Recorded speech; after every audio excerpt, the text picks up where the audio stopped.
Shirkadda Hormuud oo ka duuleysa qorsheeda daadejinta adeegyada ay u hayso bulshada ee ay bixiso shirkaddu iyo ka qayb noqoshada bilicda deegaanka ayaa xarun si casri ah loo qalabeeyay waxay ka hirgelisay degmada Wusil ee koonfurta gobolka Mudug.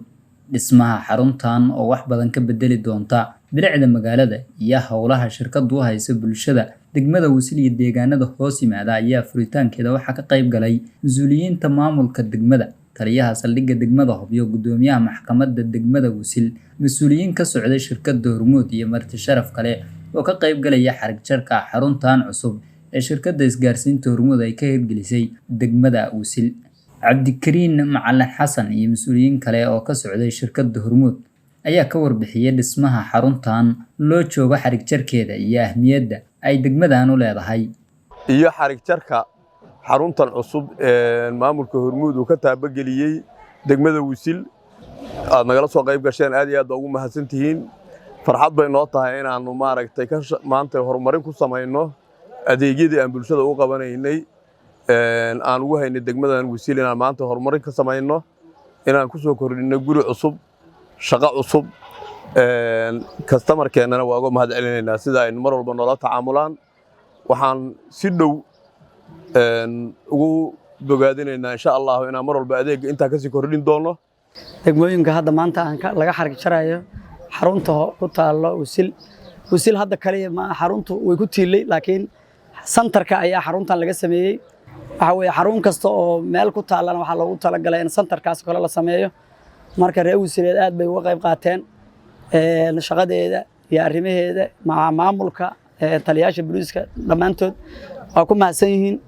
waan loogu talagalay in maaragtay dhaqaalihii wadanka laga qaaday in lagu soo celiyo qayb ka mid ah contribution-kii celintii bay ka mid noqotay. waxay ka qaadatay bilicda magaalada. waa u jeedaan guriyihii kale reer Wusileed waa la dumiyay iyaga dhamaa markii xogaa Hormuud xogaa guriyihii dheereysay ayaguna ma qof guri kastoo ka sii horjeeda waa la qurxiyay. walaalaha na soo ajiibay oo haddii aan nahay bahda Hormuud na soo ajiibay oo shirkadda xarigga nagala jaray aad baan ugu mahad celinaynaa. waxaan leenahay khayr badan Allah idin siiyo. Maamulka degmada Wusil iyo mas'uuliyiintii kale ee ka hadlay munaasabadda xarig jarka xaruntan Wusil ay ka hirgelisay shirkadda Hormuud ayaa bogaadiyay bilicda xaruntan ay ku soo siyaadinayso degmada iyo adeegyada kale ee ay qaban doonto xaruntu oo markoodii hore gaalkacyo loo aadi jiray. maanta waxaan joognaa Wusil baan joognaa gurigii Hormuud ay dhistay oo aad iyo aad u qurxoon baan hor taagannahay maanta xarig jarnay. Hormuud waxa weeye hooyadii isgaarsiinta weeye. waxaan aad iyo aad maanta ugu mahad celinaynaa dhammaan mas'uuliyiinta madaxda ka ah Hormuud. waxaan leenahay markasta joogaanba waxaan leenahay waa u mahad celinaynaa. waxyaabo badan waxaa jira mar kasta oo u baahanno sida daargadaas oo kale u dambeysay iyo dhowr goorba markii baahi naga soo qabato runtii gacan bay naga siiyaan, maamulka ay naga siiyaan.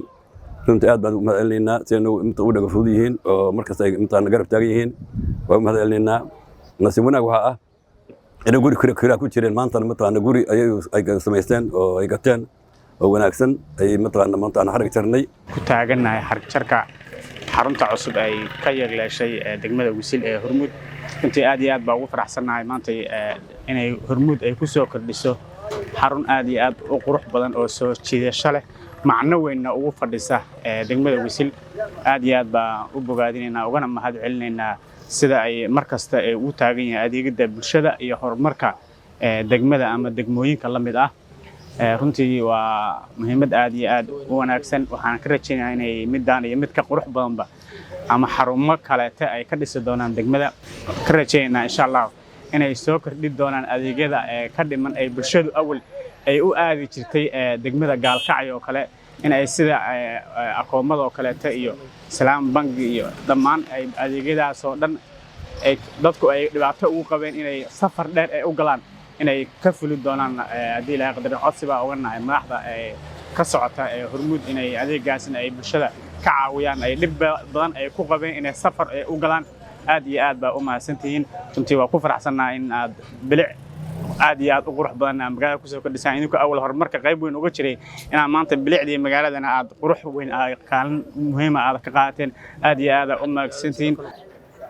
reer Hormuud hadda nicmada aan taaban karna waxaa ka mid ah وإلهنا يري سبحانه وتعالى هذا إلهي نعمدي ساعة رسان مكوبي كرتان لaba qof oo aan isku jeedin oo waxa isku dirsanaysa laba qof aan isku jeedin oo waxay siinaysaa oo cadiyadaas labadooda xaggooda iskaga imaanaysa hadda nicmada Ilaahay way ka mid tahay waxaan leenahay Ilaahay subxaanahu wa ta'ala xaqiisa ma haydi ka gaadho dadka aanuna hadda bulshada reer Wasiilad waxay u baahan yihiin horumarkii kulleyba bilowgoodii waan u jeednaa wax badan aan ku soo kordhiseen shirkadda Hormuud aad iyo aad baan ugu mahadcelinaynaa ismaha quruxda badan ee ay ka sameysay degmada Wisil aad iyo aad bay ugu baahnayd baan leenahay degmada Wisil